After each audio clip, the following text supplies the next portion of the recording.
She had shaken hundreds of hands that morning, powerful men, wealthy donors, corporate partners. But when it was his turn, everything changed. Her smile tightened. Her hand froze. The pause was only a few seconds long, but it echoed through the entire room. Eyes shifted. Breath was held.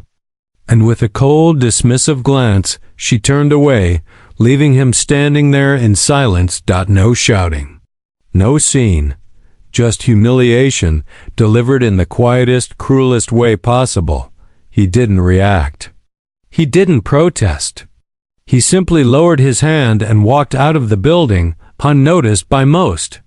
But not by fate, because by the next morning, the company that once praised her leadership was in panic. Phone lines rang endlessly. Legal teams gathered. Investors demanded answers. And the same CEO who had refused a simple handshake was now desperately asking one question. Who exactly was the man she had just humiliated? The CEO, Victoria Hawley, had built her reputation on control. Every detail of her life had been calculated, from the angle of her heels when she walked into a room to the precise tone of her voice when addressing her team. She was known for turning struggling companies into powerful corporations and was praised in elite business circles as a visionary leader. To the outside world, she was the image of modern success, polished, confident, untouchable. But behind closed doors, her worldview was far less refined. She believed that power had a certain look, a certain background, a certain pedigree. Anyone outside of that invisible boundary, in her mind, did not truly belong in her space. And the man she had refused to acknowledge that morning disrupted her carefully ordered world, simply by standing there, calm, dignified, and completely out of place in her eyes. He wasn't dressed in flashy designer labels or surrounded by assistants. There was no loud introduction, no dramatic entrance. He had arrived quietly, signing in as a guest investor, walking through the glass doors with the same composure as someone who had done it 1,000 times before. Still, people had stared. Not because of his confidence, but because of where he stood within a world that was rarely willing to make space for someone who looked like him. He had technology in his hands, ideas in his mind, a portfolio so powerful it could lift companies into the future or leave them crumbling in the past. Yet none of that had crossed Victoria's thoughts in that moment. All she had seen was difference. And difference to her felt like a threat dot by the time he stepped back onto the sidewalk outside the building. The city continued on as if nothing had happened. Taxes passed. People rushed by. Life carried on. But beneath the surface, something had already shifted. An invisible line had been crossed, not by anger, not by loud words, but by a quiet act of disrespect that would soon ripple through every floor of her towering office building. What Victoria didn't know was that the man she had dismissed was far more connected to her company's future than she could ever imagine, and the clock was already ticking. By the time the sun rose the next morning, the mood inside Hawley Industries had shifted. What had once been an atmosphere of polished confidence now felt tight, uncertain, almost hollow. The usual hum of productive energy had been replaced with whispers, with footsteps that lingered too long in hallways, with phone calls that ended in uneasy silence. Victoria noticed it immediately. Her assistant avoided eye contact. The board members who normally greeted her with praise now nodded stiffly, disappearing behind closed doors. Emails with the subject line, "Urgent," stacked rapidly in her inbox, each one more alarming than the last. Major investors had postponed meetings. Long-term partners were suddenly re-evaluating future involvement. The company's stock, which had been stable for months, began dipping in slow, frightening increments. At first, she blamed the market. Then she blamed her team. Then she blamed the unpredictable nature of global business. But deep inside, something else stirred, a memory that had refused to fade. The moment by the elevator. The hand she had refused. The eyes that had never lowered in submission, while her staff struggled to contain the chaos. The name she had barely noticed the day before began appearing on confidential reports. Daniel Carter. He was not just another passive investor passing through her lobby. He was a major stakeholder in a private firm that had recently partnered with several of Hale Industries' top competitors. His influence wasn't loud, but it was precise, strategic, and absolute. Entire companies had shifted directions based on his approval alone. His decisions, often made behind the scenes, shaped markets without ever seeking attention. And yet, when he had stood in her presence, he had been treated as if he was invisible. Now, he was impossible to ignore. An internal financial analysis revealed an even more disturbing truth. A crucial expansion she had planned for years. A government-supported development project that would guarantee her legacy depended on an external funding channel quietly controlled by Carter's firm.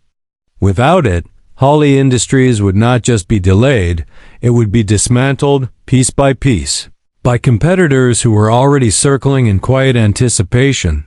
Victoria read the report twice.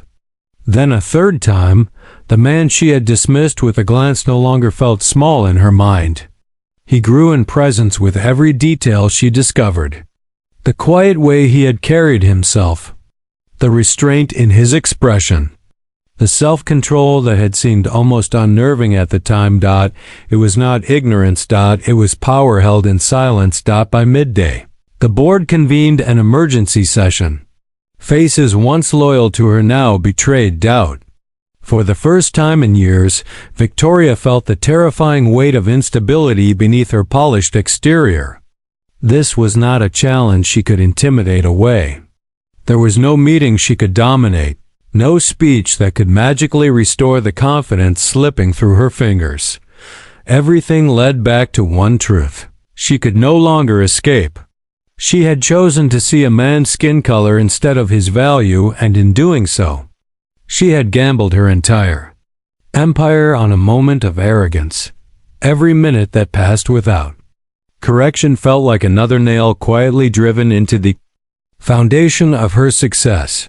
And as her phone lay untouched beside her, one realization echoed louder than the chaos around her. She wasn't in control anymore. She was running out of time. By late afternoon, the truth could no longer be avoided. Victoria sat alone in her glass-walled office, staring down at the city that once felt like it belonged to her. The same streets, the same skyline, the same people moving far below, yet everything had changed. The power she once felt in this room had drained into something cold and unfamiliar. A knock sounded at the door. Sharp and final. A board representative entered, his face tense, holding a tablet filled with data she already knew she didn't want to see. The numbers were brutal. A key partnership had officially withdrawn. A media outlet had requested comment on internal instability. Investors were pulling back, not loudly, but in a coordinated silence that spoke louder than outrage ever could. Then came the final blow. Daniel Carter had declined further engagement with Hale Industries. No explanation. No threat. Just a simple professional refusal to proceed with any collaboration effective immediately. A sentence. A decision. And her entire future cracked beneath it. For a moment, Victoria struggled to breathe. The room felt smaller, as if the glass walls were closing in. The weight of what she had done, not just to him, but to herself, settled heavily over her. She had built her identity on dominance and image, on believing certain people belonged above others. That belief had fueled her rise. And now it was driving her fall. She remembered the exact second she had turned away from him. The way the room seemed to freeze.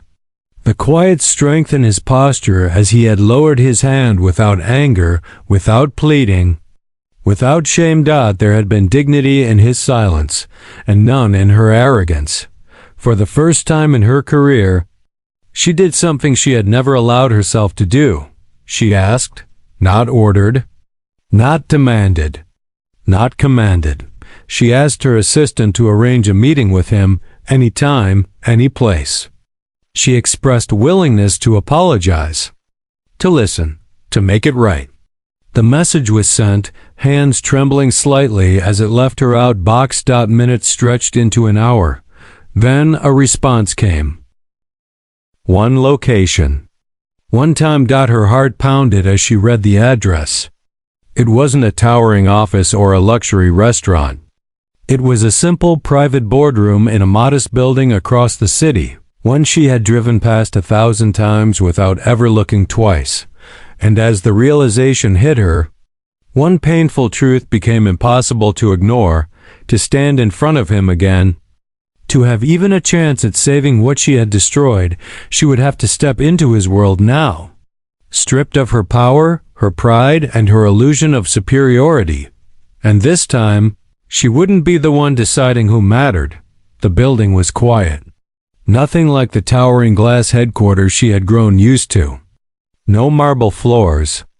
No assistants waiting behind polished desks. Just a simple entrance, a conference table, and a world that suddenly felt far more honest than the one she had ruled for years. Victoria arrived early. Not to assert control, but because, for the first time in her career, she didn't want to be late for something that actually mattered. She sat alone, her thoughts louder than any voice ever had been. Every achievement she had once been proud of now felt hollow when placed beside the truth she could no longer deny. She had spent her life believing power was displayed through dominance.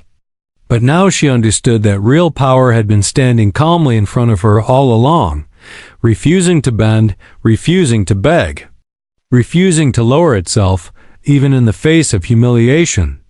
When the door finally opened, the air shifted. Not with fear, not with anger, with quiet certainty.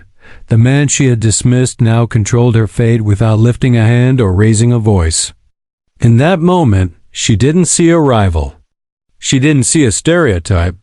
She saw the damage that ignorance could cause, and the strength it took to endure it with dignity. No matter what decision would follow. Something had already changed forever, back at Halle Industries.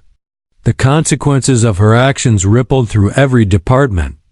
Employees who had once felt unseen now whispered about accountability. Executives who had laughed behind closed doors now faced the reality of a world that no longer protected their biases. The company began to shift, not because it wanted good publicity, but because it had been forced to face its reflection, and Victoria was no longer the same. The woman who once defined worth by appearance now understood how dangerously small her world had been. Whether her empire survived or fell, the greatest collapse had already happened inside her mind: the destruction of a belief system that had no place in a just world. This was never just about a handshake. It was about the thousands that were never offered, the doors that were never opened, the voices that were never heard. And the question that still hangs in the air today is not about her future, but ours. If one quiet act of discrimination can destroy an empire overnight, how many are still standing on the same broken foundation, simply waiting for the truth to rise?